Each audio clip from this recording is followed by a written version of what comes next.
Salam sejahtera selalu bagi kita semuanya. Gimana kabar? Pada hari ini kita ketemu lagi pada sesi awal perkuliahan di Accounting Hotel. Ya, pada kesempatan ini nanti kita akan mengupas yang berkaitan dengan pos-pos pelaporan finance section di Accounting Department. Ya, nanti pada sesi ini kita akan bagi menjadi 2 termin, ya. Jadi untuk hotel akuntansi 2 ini kita akan bagi menjadi 2 termin, yang mana setiap termin ada 7 pokok bahasan. Nah, itu ya. Baik, kita ketemu pada kesempatan ini. Sekali lagi terima kasih atas partisipasi semua yang telah menyimak tayangan-tayangan kami sebelumnya. Pada saat ini akan kami sajikan yang berkaitan dengan metode pembelajaran di Hotel Accounting 2 ini. Kita simak ya.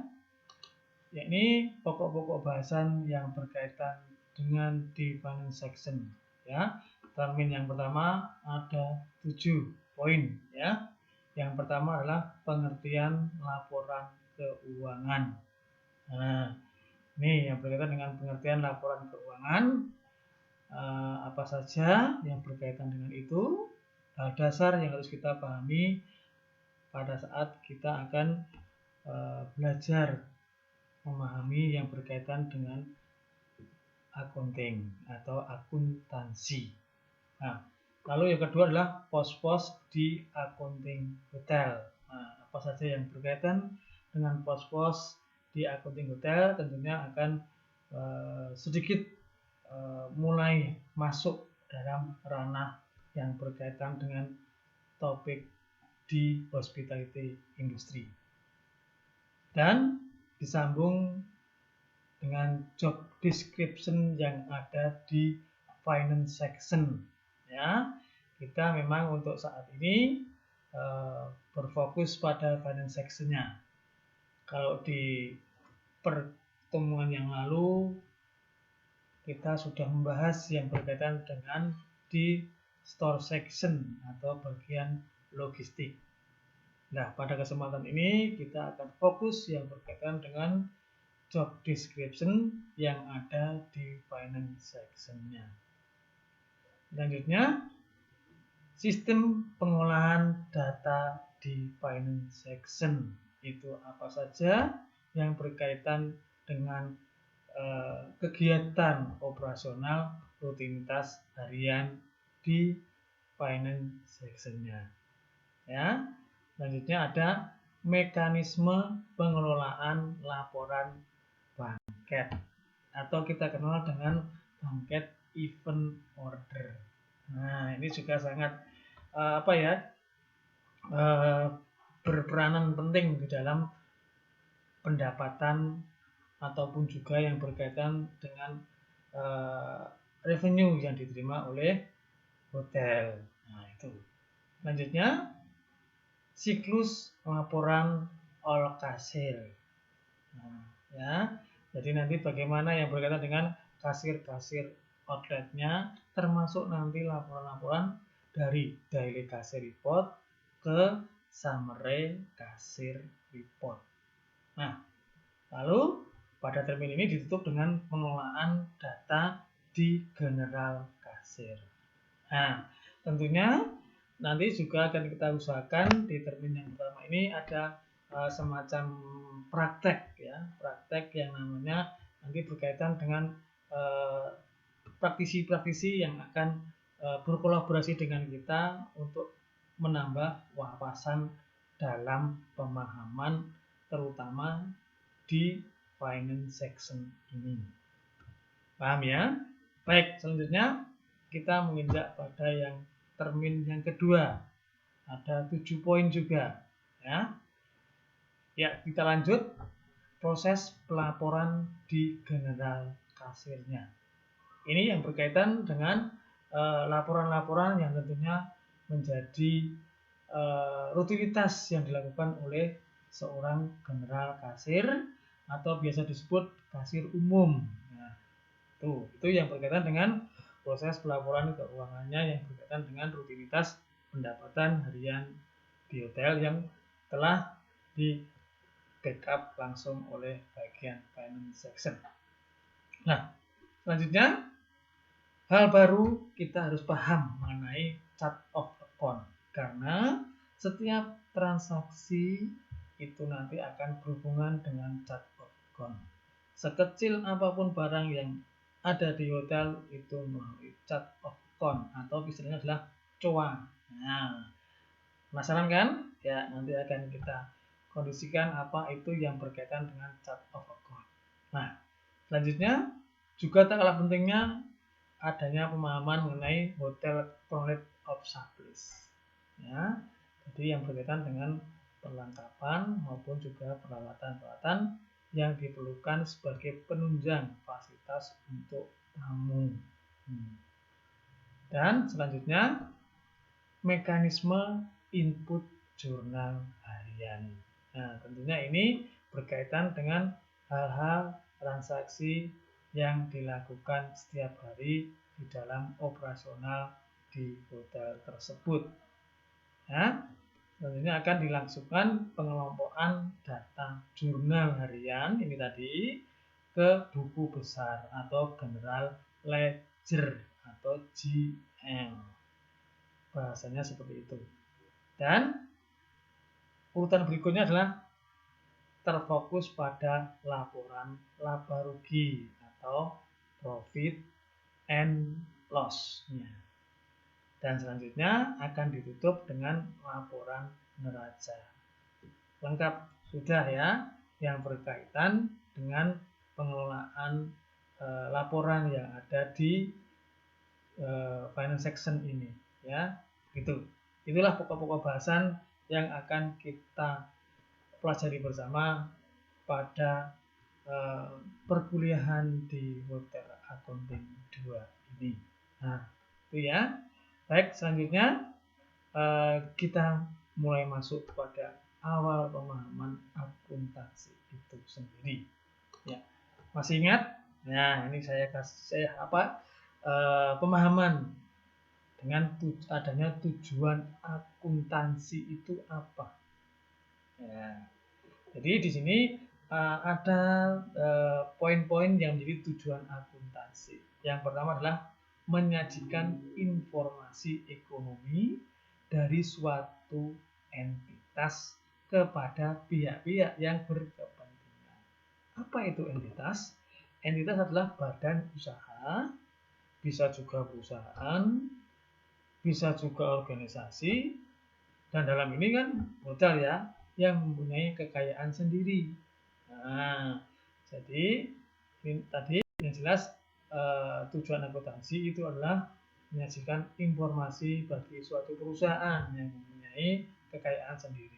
Nah, informasi ekonomi inilah yang dihasilkan oleh akuntansi.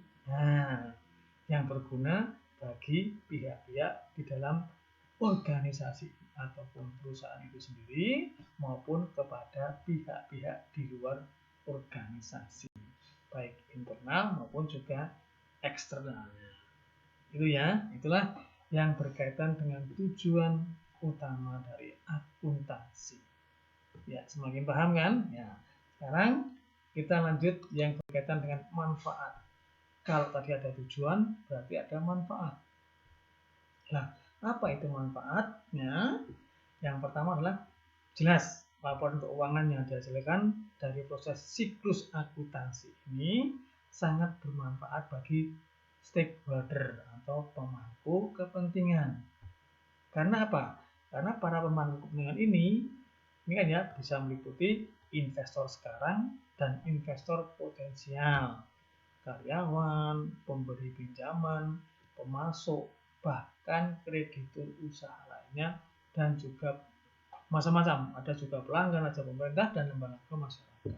Ya, ini ya yang berkaitan dengan pemangku kepentingan atau stakeholder. Nah, mereka itu menggunakan laporan keuangan untuk memenuhi kebutuhan informasi yang sesuai dengan kebutuhannya masing-masing. Nah, itulah yang berkaitan dengan manfaat akuntansi. Nah, jadi Ini merupakan laporan keuangan yang dihasilkan dari siklus akuntansi yang nantinya dapat sebagai acuan bagi pemangku kepentingan sesuaikan dengan kepentingannya masing-masing, ya, seperti itu, ya. Jadi semacam itu pemahamannya. Kalau investor juga bisa melihat bagaimana kemampuan perusahaannya yang akan diberikan jaminan kepada mereka. Itu ya, itu adalah manfaat akuntansi. Ya, baik. Kita sudah mengupas dan menyimak semuanya. Mari kita langsung kepada pokok bahasan yang berkaitan dengan laporan keuangan. Awal kita mengadakan suatu pemahaman finance section. Nah, di sini laporan keuangan merupakan media komunikasi dan pertanggungjawaban antara perusahaan dan para pemiliknya atau owner atau juga pihak lainnya. Ya, jadi laporan keuangan merupakan media komunikasi dan sekaligus pertanggungjawaban. Itu yang paling utama. Selanjutnya, laporan keuangan juga menyediakan rangkuman informasi kepada pemilik. Informasi apa? Informasi yang berkaitan dengan pertumbuhan usaha yang dia miliki. Nah, itu. Nah, di sisi lain, laporan keuangan digunakan untuk merepresentasi keadaan fisik dan operasi suatu perusahaan. Apakah perusahaan itu berkembang atau stagnan atau malah mundur? Nah, itu bisa dilihat dari laporan keuangan yang dihasilkan. Ya, jadi laporan ini merupakan rohnya dari perusahaan atau hotel tersebut. Nah, itu ya, paham ya. Baik, selanjutnya manfaat. Nah, manfaat laporan keuangan. Di sini ada beberapa pemangku kepentingan yang berkaitan dengan laporan keuangan. Tadi sudah kami jelaskan di awal. Di sini dari pihak manajemen, dari sisi pihak manajemen untuk dasar perencanaan dan pengendalian perusahaan. Ini dari manajemen atau pengelola, maksudnya seperti itu ya. Jadi laporan keuangan sebagai dasar untuk merencanakan sekaligus untuk pengendalian agar jangan sampai perusahaan ini terlalu jauh dari perencanaan yang telah ditetapkan. Nah, selanjutnya dari pemilik perusahaan atau owner, itu untuk mengukur hasil usaha perusahaannya berkenaan dengan modal yang dia tanam atau investasikan. Nah, selanjutnya dari pihak kreditur atau rekanan itu adalah untuk menilai apakah pinjaman yang dia pinjamkan itu kepada perusahaan tersebut bisa aman, bisa dijalankan dengan sebaik-baiknya. Nah, dan dari segi pemerintah sebagai dasar perhitungan pajak. Jelas itu ya, itu yang berkaitan dengan manfaat laporan keuangan. Nah, itu. Ya, selanjutnya di sini ada yang berkaitan dengan beberapa pemahaman mengenai elemen-elemen ya. Elemen-elemen yang berkaitan dengan laporan keuangan ya. Ada 9 elemen ya. Yaitu aktiva atau aset, lalu hutang atau utang, kewajiban, lalu ada modal, pendapatan, biaya, keuntungan atau kerugian, dan juga setoran dan prive. Ya, itu ya. Kita masih ingat kalau prive ya, itu adalah sejumlah uang yang diambil oleh owner untuk kepentingan pribadinya. Dan ini sifatnya ya biasanya tidak dikembalikan kepada perusahaan.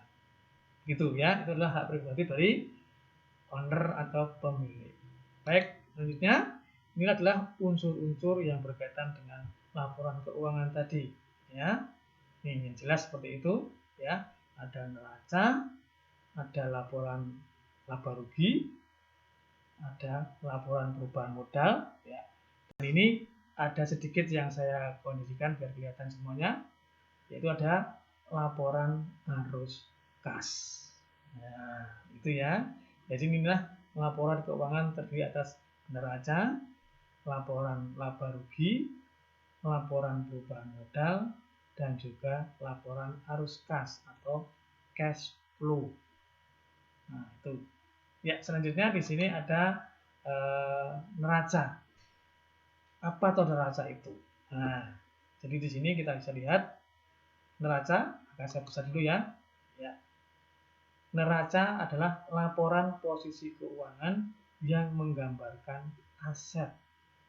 Sekali lagi, neraca adalah laporan posisi keuangan yang menggambarkan aset atau kekayaan, kewajiban atau hutang, dan modal yang dimiliki pada suatu saat tertentu.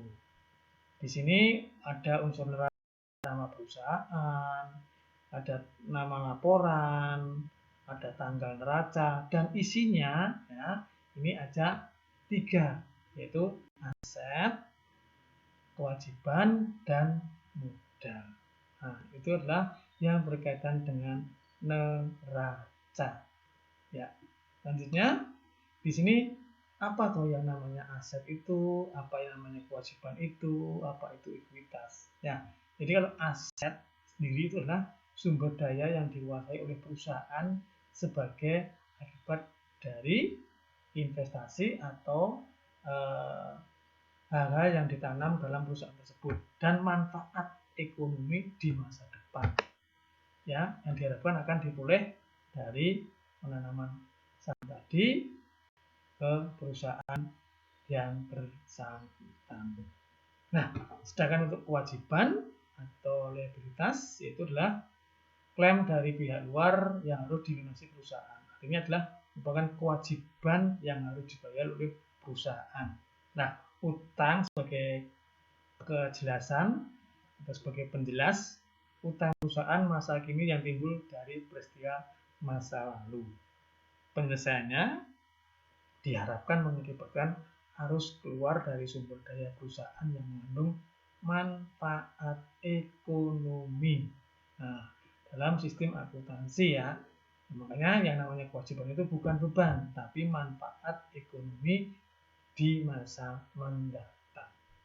Nah, selanjutnya yang berkaitan dengan ekuitas itu adalah modal. Ya, modal tentu saja ini merupakan sejumlah investasi atau yang ditanamkan oleh pihak pemilik. Nah, ya, ini adalah yang berkaitan dengan modal. Kita sudah tahu ya, ini hanya sebagai penjelas saja. Oke, baik, kita lanjut. Ya, ini tabel mekanisme debit kredit. Kita pahami dulu.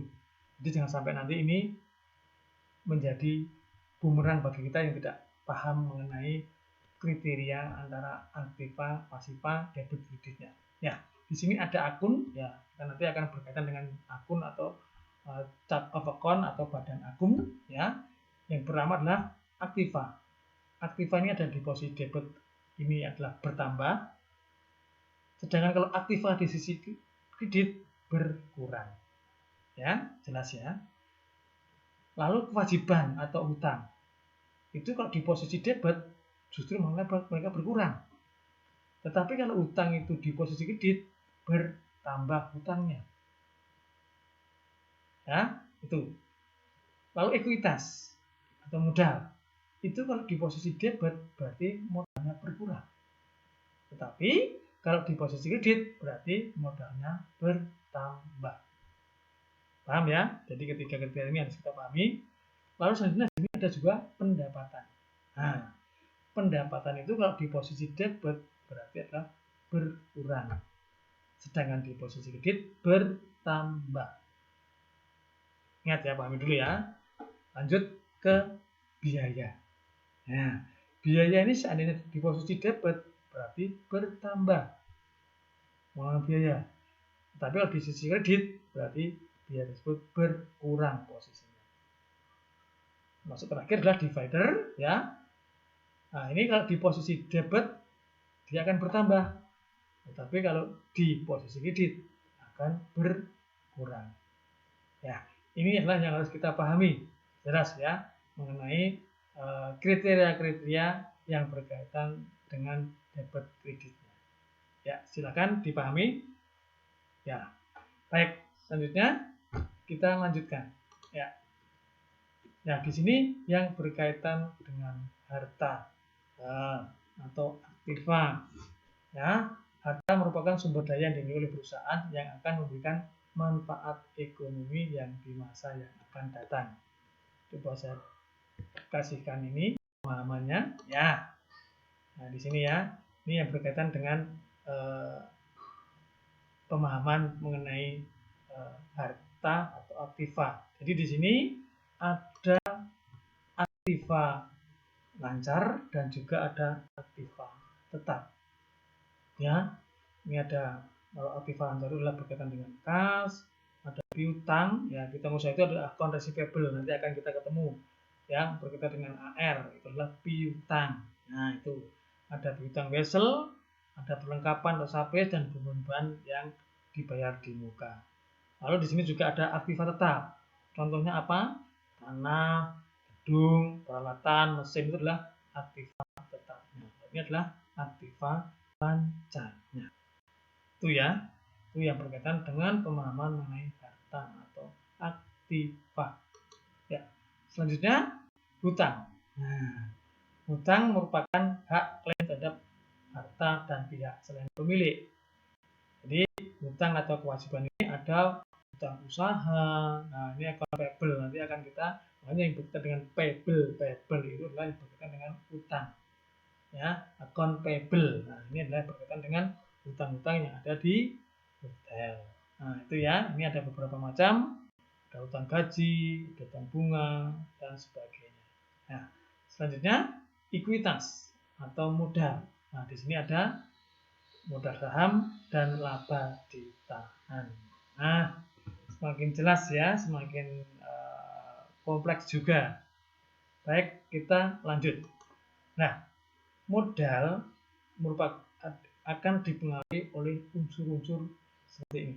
Nah, jadi sebetulnya modal itu kan merupakan sisa hak terhadap harta atau sumber daya suatu perusahaan setelah dikurangi dengan hutang atau liability. Nah, ya itu jadi yang berkaitan dengan modal tadi. Ini berkaitan dengan apa unsur-unsurnya dipengaruhi oleh ini pendapatan atau revenue.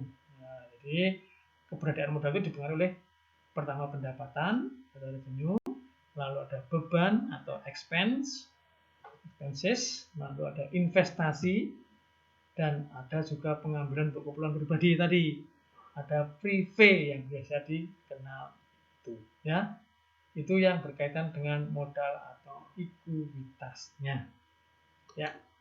Nah, di sini ada beberapa pemahaman yang berkaitan dengan ini ya,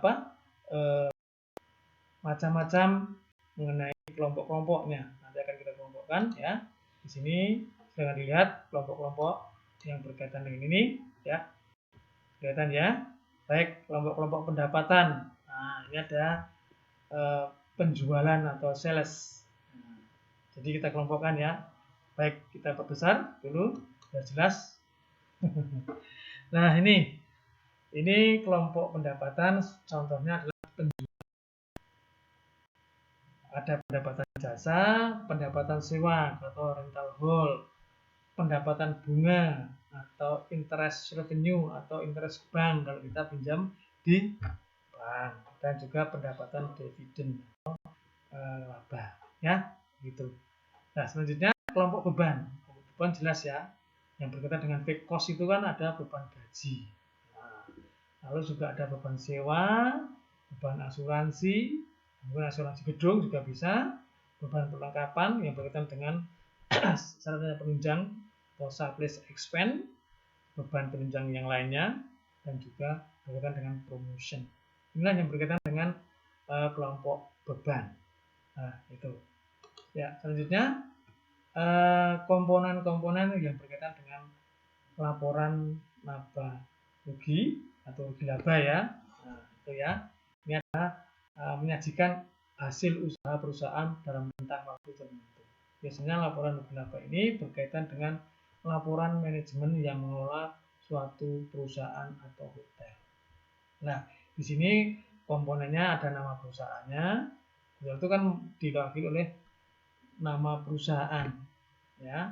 Lalu ada nama laporannya, tanggal rugi labanya dibuat, ini ada judulnya ya, bukan judul. Lalu isinya apa? Oh, isinya ada pendapatan berapa, biaya-biayanya berapa, apakah itu untung atau rugi. Nah, jadi jelas ya. Tadi mengenai neraca itu berkaitan dengan aset, hutang, dan modal. Sekarang kalau profit and loss atau rugi laba itu berkaitan dengan pendapatan, besaran biaya, dan juga keuntungan atau kerugian yang didapatkan. Nah, itu ya. Dan ini biasanya merupakan tanggung jawab dari manajemen pengelola hotel atau perusahaan tersebut. Ya, di sini ada dua pemahaman ya, mungkin terlalu besar, dan saya kecilkan di sini seperti ini. Ya, di sini kita lihat yang berkaitan dengan ini ya, pemahaman mengenai laporan laba rugi. Ya, laporan laba rugi melaporkan kelebihan pendapatan terhadap beban-beban yang terjadi. Makanya ini disebut kondisi laba bersih. Sekali lagi, laporan laba rugi yang melaporkan kelebihan pendapatan terhadap beban yang terjadi. Nah, laba bersih. Sedangkan kalau jika beban melebihi pendapatan, nah, kalau ini tadi adalah melaporkan kelebihan pendapatan terhadap beban, maka akan terjadi laba bersih. Tetapi jika beban melebihi pendapatan, maka disebut rugi bersih. Paham ya mengenai dua kondisi saat ini? Itu ya. Nah, baik. Selanjutnya yang berkaitan dengan pendapatan atau revenue. Nah, saya perbesar lagi. Ya, pendapatan atau revenue adalah aliran masuk sumber ekonomi. Ya, jadi pendapatan itu adalah aliran masuk sumber ekonomi kas atau aktiva lain ke dalam perusahaan yang berasal dari penyerahan barang dan jasa, yang tentunya merupakan kegiatan utama perusahaan atau hotel. Nah, jelas ya? Ya, baik. Selanjutnya, apa itu penghasilan? Nah, di sini yang berkaitan dengan penghasilan, ya, ini adalah kenaikan manfaat ekonomi selama masa satu periode akuntansi dalam bentuk pemasukan atas penambahan aktiva, ya, yang mengakibatkan kenaikan ekuitas yang tidak berasal dari kontribusi penanaman modal. Jadi penghasilan ini berkaitan dengan kenaikan adanya manfaat ekonomi. Nah, itu ya. Baik, ini adalah yang berkaitan dengan pendapatan dan juga penghasilan. Beda ya. Kalau pendapatan adalah aliran masuk sumber kas, kalau ini adalah kenaikan manfaat ekonominya. Itu ya. Baik, selanjutnya di sini apa itu beban atau expenses yang terakhir ya. Ini. Nah, yang berkaitan beban atau expenses adalah aliran keluar sumber ekonomi kas atau aktiva tadi ya dari perusahaan sebagai akibat penyerahan barang atau jasa yang diterima perusahaan. Jadi penyerahan barang ya yang merupakan kegiatan utama perusahaan. Nah, di sini penurunan manfaat ekonomi selama satu periode akuntansi dalam bentuk arus keluar atau berkurangnya aktiva. Nah, inilah yang berkaitan dengan beban tadi atau expenses. Nah, itu ya. Ya, demikian yang berkaitan dengan pemahaman awal kita memasuki yang berkaitan dengan akuntansi di finance section ini. Mudah-mudahan ini bisa memberikan cakrawala baru bagi kita semua untuk senantiasa mampu memahami yang mendasari dasar pemahaman di akuntansi, terutama di bagian finance section-nya. Ya, jadi sudah kita kupas mengenai dasar-dasar daripada hal-hal yang berkaitan dengan laporan keuangan, hingga adanya neraca maupun juga laba rugi atau profit and loss. Demikian dari saya. Tetap stay di channel ini, jangan pindah-pindah, karena kita tetap akan mengupas tuntas yang berkaitan dengan finance section. Ya, tetap jaga kondisi. Terima kasih, selalu jaga imunitas tubuh kita. Itulah pesan saya, yang mudah-mudahan kita bisa memanfaatkan waktu sebaik mungkin untuk pengembangan diri kita. Demikian dari saya, terima kasih dan salam bahagia serta gembira selalu. Amin.